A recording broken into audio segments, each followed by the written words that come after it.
Çfarë është monoksidi i karbonit dhe pse konsiderohet kaq i rrezikshëm? E nisim nga kjo e para.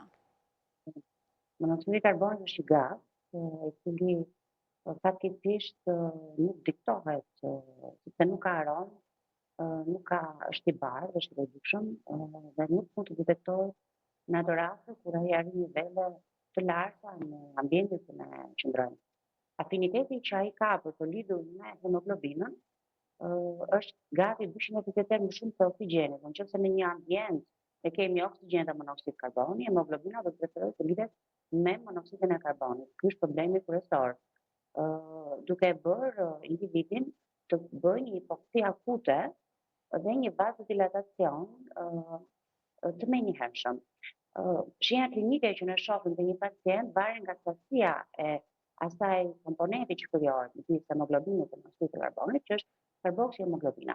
Pacientët fillimisht mund të kenë një dhimbje koke dhe nuk mund të kenë një ndjenjë ato shenja tipike që mund t'i japi gripi, e cila vjen në mënyrë të menjëhershme, është e pashpërbueshme dhe nuk i vën rëndësi.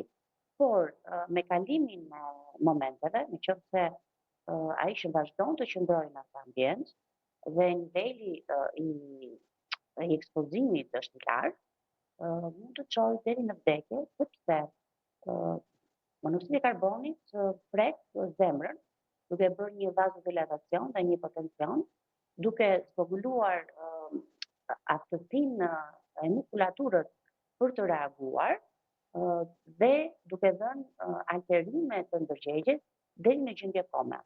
Ky është problemi kryesor që ne hasim në